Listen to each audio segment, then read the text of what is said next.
Hey there, film fans. I'm Jeff. I'm Dave, and welcome back to The Love of Cinema for our special mini episode where we discuss what I watched on the plane on my holiday to Australia. That's right. I'm very happy to piggyback off of some of these plane watchings that you did. But yes, I was gone for 3 weeks. I don't know what you guys have been watching. So yeah, I heard one or two things, but yeah. So this is sort of we watched Men and we watched Top Gun. Those are the big ones that we watched without you. And then you and I released the Paddington episode while you were gone that we had pre-recorded. A lot of good episodes recently. I haven't heard from Ryan about that. He might have just been satisfied. Dick. Sorry. Not our friend anymore. Okay, So I actually had the day for this episode because Dave reaches out to John and I. I'm talking to the viewers now, not you, Dave. Yeah. By viewers, I mean listeners. Thank you for listening. Unless you're on YouTube, welcome. Thank you, Matt, for watching. Everybody else. So here we go. Dave sends me a list. Not to spoil it too much, but I want to get it right off. I want to get it right off the bat. Dave goes, "Hey, I don't know what you guys want to do in the episode this week, but on the plane, I watched Belfast, Lost City, Mitchell's vs. the Machines, Resident Evil, Welcome to Raccoon City, Sing 2, Gravity, Severance, and Superman and Lois." And I was like, also season 9 of Modern Family, Raised by Wolves, Obi-Wan. Well, I watched Obi-Wan, The Boys. Raised by Wolves? Yeah, yes. It's a 3-hour movie. No, not Dances with Wolves. So it was a new television show on. Is it on Apple TV Plus? It used to be on HBO Max. It just got cancelled.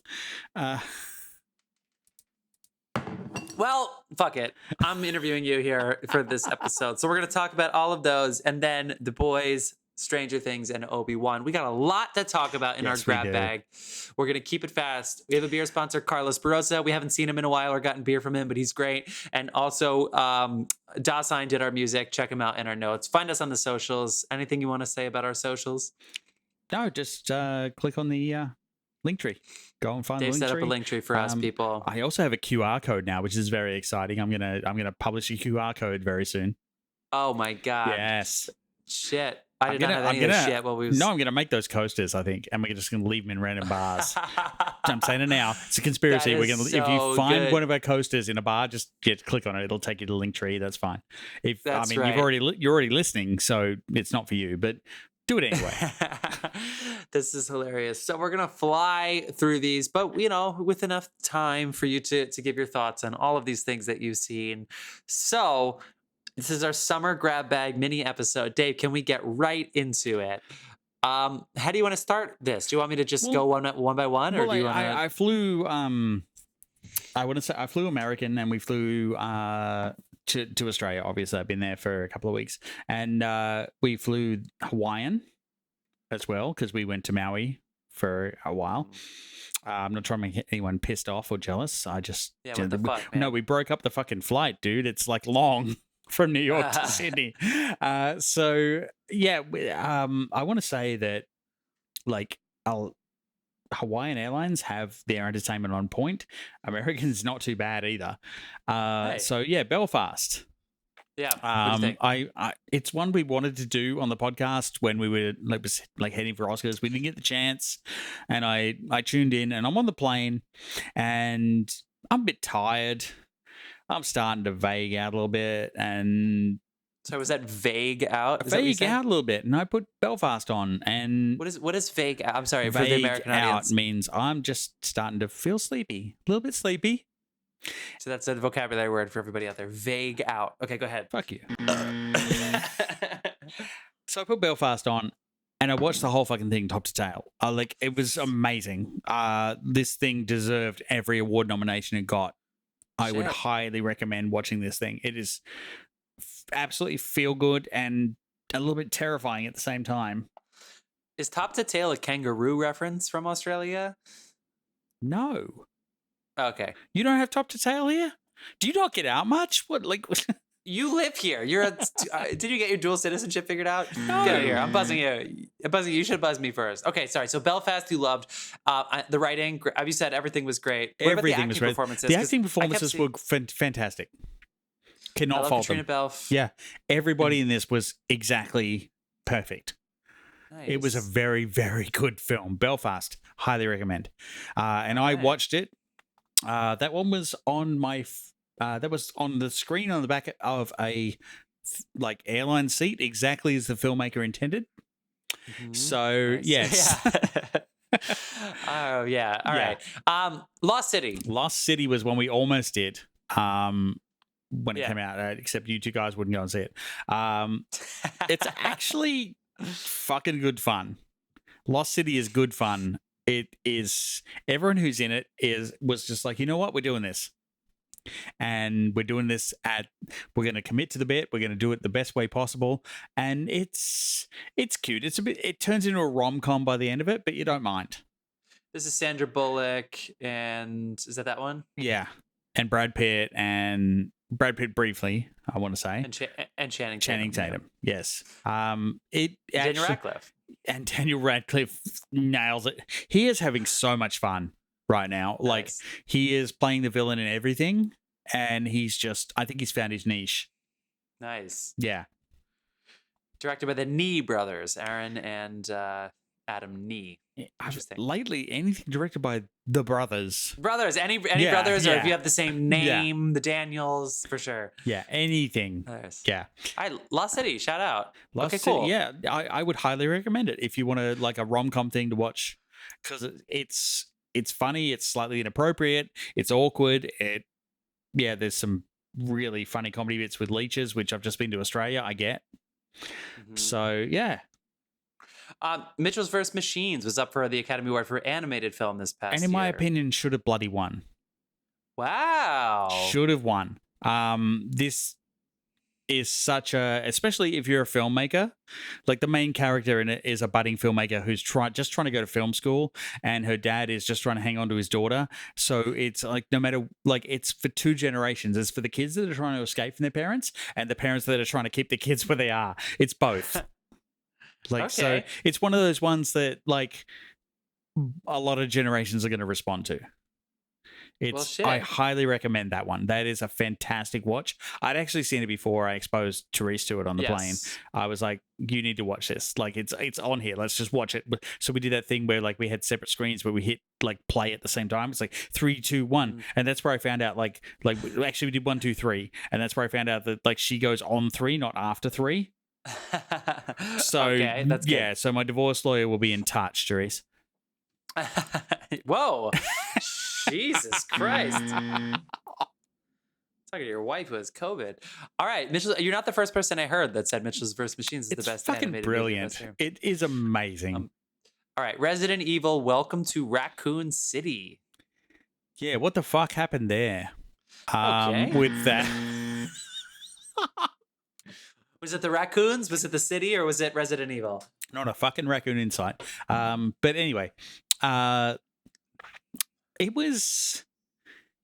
I feel like this was kind of like, let's make this to keep the rights, but also there's a Raccoon City, not Raccoon City, Resident Evil series coming out in the near future. So I feel like this was made to hang on to the rights. I don't know. It didn't make sense. A lot of it didn't make sense. Okay. Yeah, fair enough. I watched it and I was like, this is okay. Like, to be honest, they were faithful to the creatures. But that's a really funny thing to say. It's based on a video game. So like Sure. the experience you have in the video game it was kind of faithful to that, but there was just the writing not so good in that one, to be honest. All right, fair enough. All right, one more buzz for the road there. Let's head on to. I'm very curious about the next two here. Sing 2. Sing 2 has a special place in my heart. We Why watched is Sing that? 1, and that's the I believe I made reference to it in an earlier show where the original Sing, I went to bed because I had an early call, so I couldn't watch the end of it, and I got woken up by my wife laughing like the fucking Joker in the living room, choking on her own laughter. And I've walked out, I'm like, what the fuck is so funny? And she played me the clip, and I was like, okay, that's fucking funny. And then, so I was like, okay, Sing 2. And she's like, oh, I don't know. And we put Sing 2 and we watched it together, which is always fun. Nice. It was a damn pretty good story. And then I found out that, like, because they showed the trailer where they're going to like hunt down this retired lion who's like doesn't sing anymore because his wife died, Sure. and then I found out that was played by Bono. Now, Nice. who I didn't know nailed that, yeah. nailed his role, but it explains why they only sing U2 songs as well. That would make sense. But I also spent a good, I want to say 10 years in the Australian U2 show as a cover band. So I love were you these playing songs. were you playing I was bass in playing that? bass in that, yeah. I actually won an Adam Clayton lookalike contest at one point, almost. Whoa. Almost. You almost won. All right. Yeah. All right. And fair enough. yeah, it was that was great. There was so many good numbers in it. There was some funny gags. Sing Wano is really happy to introduce old songs by our standards now to younger people. So I'm glad that the second movie's doing the same. I haven't seen the two, but I've seen one. And two it's is worth a look. Give it a look. All right, Sing 2. Now this I'm very curious. The next one about seeing on a movie. Seeing on a plane. Gravity. I mean, I saw that in Dolby Digital Yes. at like a gigantic theater in New York City, and you saw this on the back of someone's head. On the back of someone's head, yes. The upshot of this is we had turbulence at the same time, so Nice. So you really felt like Sandra Bullock. I felt the gravity. And no. I mean, what can I say about this that hasn't been said already? It was a fantastic film. Well, I want to know how it is on the plane. Like, I guess it held up. It did hold up because, like, I found myself kind of subconsciously leaning in just to get more. Sure. And as far as performances go, oh my god, yeah, like even on a like I want to say 7-inch screen on the back of a fucking airplane seat, nailed it. No shit. Yeah. All right, Gravity. Gravity is amazing. Levetsky and also, Chivo. Gravity was my secret. Should have seen that by now because I hadn't seen it. Oh my god! I've been bluffing my way through conversations about this fucking film. Well, maybe we'll do it expanded on that sometime because it's only 90 minutes too. I think that was cool that it's not too long. Yeah, and it took 4 years. I mean, it could have been longer. It was a fucking 9-hour flight. Yeah, but let me skip Severance. We'll do some TV in a second. Okay. Let's do to Superman and Lois. Superman and Lois is I mean, it's also a CW series. It's one of the few that survived the big cull of 2022 because the CW is like cutting shows like fucking crazy. The Superman and Lois is a really good take on Superman. Finally, he's married to Lois. He has 2 kids. Yeah, that's That's a good take. The 2 kids start exhibiting powers, so he has to deal with that plus being Superman. And it's such an original take, and it's such a heartfelt take, and they play it really well. It's very well worth a watch. It's absolutely worth a watch because like everyone will find something to relate to in that. No shit. Yeah. All right. Yeah, very interesting. Like I would honestly, if they started making Superman movies again, Henry Cavill wasn't available, I would take this guy as Superman. What's his name? Do you know? Oh my god, I forgot it just then when you asked me.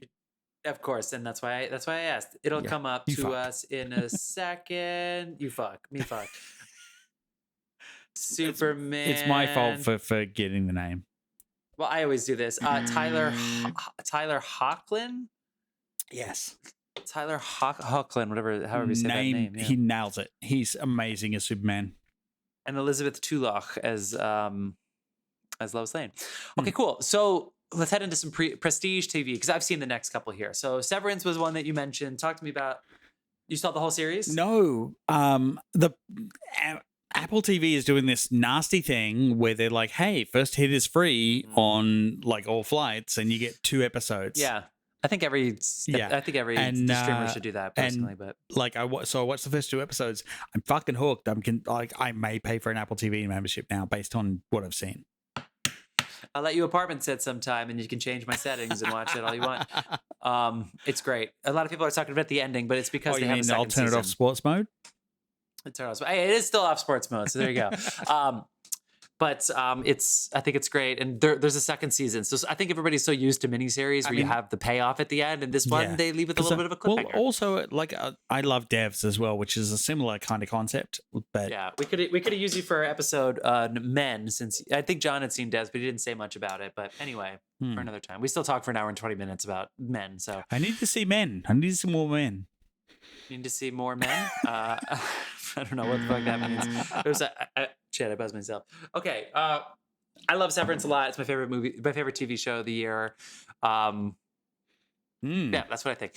Okay, cool. So let's get into some more recent stuff here. Yeah. Let's save Obi-Wan for last. Let's just save Absolutely. it.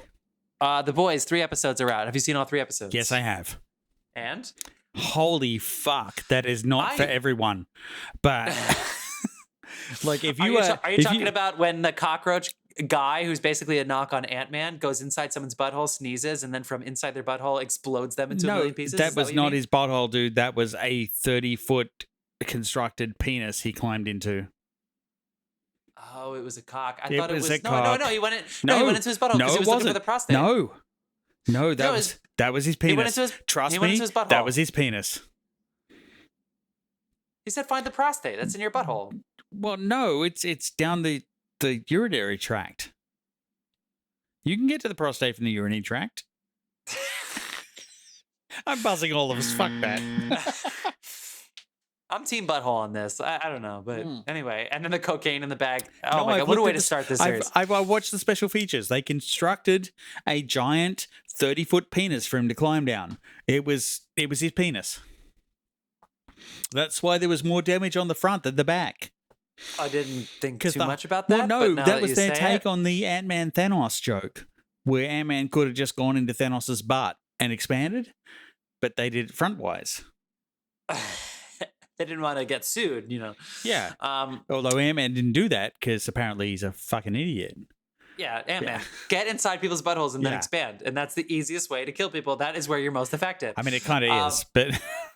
I mean, that's the best thing. Okay, a big take on The Boys is they're right. All of these things. I mean, generally, even something as simple as like Butcher's way is right. We try to do it the diplomatic way, and there are so many roadblocks along the way that you have to do it through the back roads or the back door. Yes, so many. Well, yes, there are so many people that have agendas. It's like, you know what? Let's just, That's how, but yeah, I love. I mean, feel like it's very graphic. Takeaway from The Boys, yeah. It's very graphic, but it's always weird when you go into flashback territory. So I'm always like, are they reaching for plot now? But I think it's cool, and I even think the way that they're doing the Butcher, like in Conundrum, it's a risk. It's definitely a risk that he's now toying with soup power and the whole. He's hearing voices and stuff. I love that. I'm on board. I'm on board for sure. I love that. And we are going to get this fucking interview, man. We know somebody who's on the show, and we are going to get this goddamn interview. If I have to go to England and drag him here myself, I will get that. And I'll do it. I'll tempt him with beer. I hope this is the first time a marketing person has to like be on our Zoom and just like blacked out. Don't answer that. Yeah. All right. You like The Boys? Okay, so what were the other? So we'll get Obi-Wan. Is there anything? Why do I think there's something? I guess we just have to get to Obi-Wan. I saw some documentaries, by the way. George Carlin was good. I'm now 2 episodes into Stranger Things. I finished Stranger Things. That was the other one. I haven't finished it yet. We're taking that slow because, like as you pointed out, the wife got COVID coming back from Australia, so she's banished to the other room. Sounds like she has 8 hours to watch. All these episodes are long, but it's good. That is true. We could just do the same thing we did in the plane and hit play at the same time. Nice. Yeah. What do you think? So I've been on the team where the first season was the best, and the second season they just tried to play the hits. In the first one, they just had more Demogorgons, and then the third one they were really reaching for me. But the fourth, I think we're somewhere in between now, and I'm into it. What do you think? Yeah, I found the first episode a little bit confusing, and I was like, where did this come from? And then they settled into this is where it came from in the second episode. So stick with it, go through, and you'll start to fall into the story. So where did this meaning like the villain / antagonist? Yeah. Okay. And it's definitely more explained in 2 and 3. And it'll keep going. Yeah. So two more episodes coming out at the end of July, I believe, to finish out, and they're both gonna be like hour and a half. I've heard it finishes on the motherfucker of all cliffhangers too. So Are they really going to do a 5th season? Actually, I will say. Apparently, yes. I will say these. First of all, Netflix. This is so obviously their biggest hit. Bridgerton had a lot of viewers. I understand, but like, apparently, like when it comes to Stranger Things, they are like, we will do anything. Yeah, so I maybe. watched And honestly, half of I was. Bridgerton. I thought these kids were going to be too old, and you know what? I can believe that they all have more time left in high school. Yep. I really can't believe I'm saying that. I don't know how they can afford all these kids anymore because they're all in huge movies, but wow. Shit. Yeah. And you saw half of Bridgerton, not your thing? Half. I mean, no. All right, talk to me about Obi-Wan. Okay. And first, Oh. it was both preemptive, but also the Bridgerton thing. Okay. First of all, take off that fucking shirt. Because I saw some of the comments they left in the Matt and Mark show left in our Instagram about Obi-Wan. I responded to them. And no, fuck you. I'm enjoying this show. I am enjoying Obi-Wan immensely. Baby Leia is amazing. I want to see Baby Leia and Baby Yoda side by side. That's a fucking marketing gold, to be honest. Well, that's why they have Leia in episode 2. It's a little desperate, personally, if you ask me. But yes, that's you're right. You will not disparage the Baby Leia. No, I'm enjoying this immensely. I couldn't watch this show until I got back from Australia because they don't have it there yet, and so I had to wait till we got back to the States to watch it. So I got all 3 episodes at once and all the tweets as well about I've never been this scared of fucking Vader. And then I got to that episode and I was like, holy fuck. Like, they've done that so well. I can't wait to see, like, Anakin Skywalker. Because I'm sure they're doing flashbacks at some point. And you think they're doing flashbacks? Well, they have Hayden Christensen. He's there. That's the thing. And I cannot wait to see him under a different director, to be honest. Because I feel like half his problem was he didn't have the gusto to say, you know what, George, people don't talk like that. Like the original cast did to George. So... yeah, like I'm a big fan of Star Wars, but I'm a realistic fan of Star Wars. But yeah, I feel like this show is just going to go from strength to strength. I'm enjoying it immensely so far. I love everything they've done. I hate to say it, but I'm on Team Matt and Mark here, with the exception of the fact that I actually thought the 3rd episode was headed in the right direction. I was into it. I didn't necessarily love Vader opening his first line as like, "Get me, Obi-Wan, nothing else matters. Let's kill that motherfucker." I'm paraphrasing. It's kind of like, I'm because here's the thing. So they had established you've been looking for him for 10 years. These storylines come from a lot of anticipation. Movies from 77, 80, 83 that were carried along as like lore that we would show our kids. It was like the ultimate like show your kids movies along with E.T. and Jaws, etc., Raiders.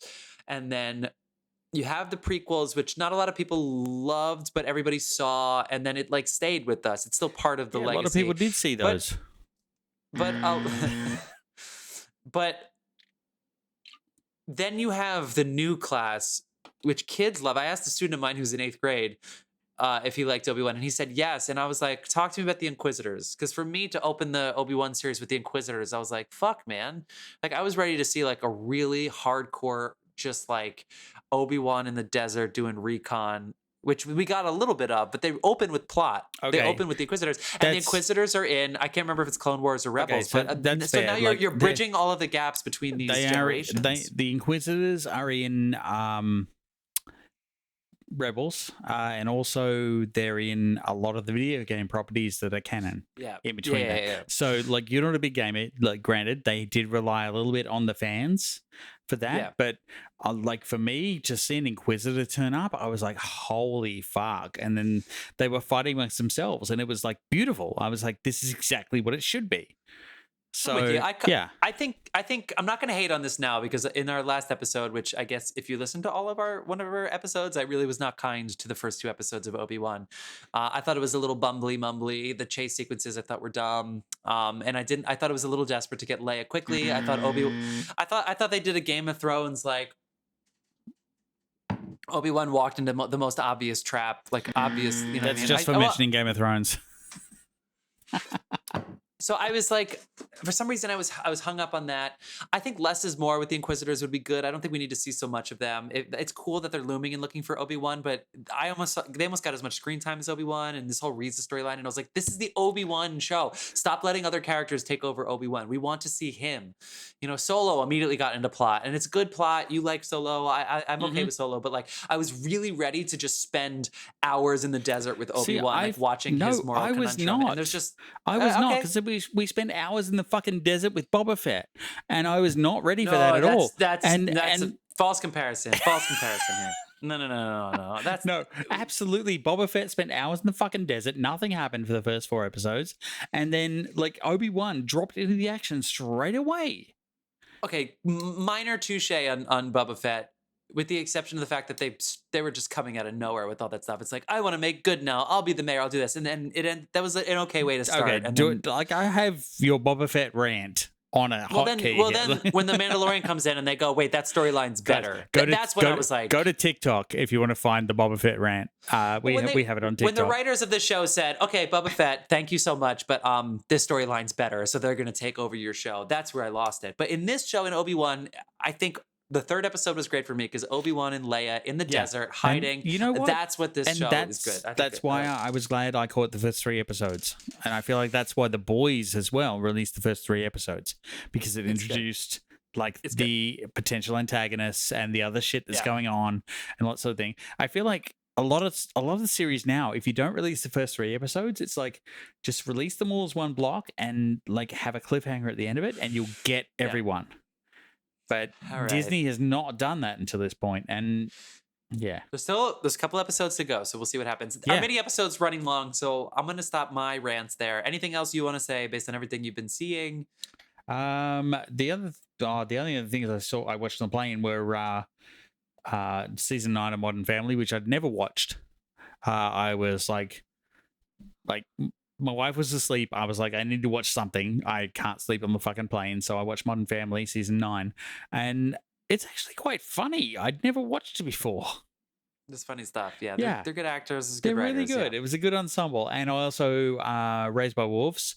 I watched the second last episode. I haven't watched the final one yet, but it is literally the final one, sadly, because it got cancelled. So, yeah. I mean, it's Ridley Scott trying to reinvent aliens again. He almost gets there. Okay. Yeah. Fair enough. All right. Well, we'll end it there. Thanks for joining us for our mini episode, everybody. Join us next week where we're going to talk about another movie. It's Jurassic Park week, right? Oh, my God. Are we going to do Jurassic Park? I'm pretty sure we're doing that. All right. Let's talk about some dinosaurs next week. I can't wait. And soon, I know we're going to start doing some anniversary movies. Ridley Scott. Soon we're gonna start doing those anniversaries. You said Con Air is at 30 years. Poltergeist. Oh my God! No, 25 years for Con Air. 25 years for Con Air. Yeah, Poltergeist, Star Trek 2, E.T., Grease at 40 years. It's just like a lot of stuff. No, happening dude, here. that's this week. That's just this week. That's just this week. Oh my God! What a year! 1982. Holy shit! What a year! Yeah. 60 years Lolita. I think we're going to skip that one. Let's skip that one. I don't want the heat from that. All right. Let's wrap it up here. Dave, thank you so much for joining us for this episode and going through the list of everything you've seen. It's good to be back. Else? All right. Can't wait to talk about more movies next week. Yeah. See you, film fans.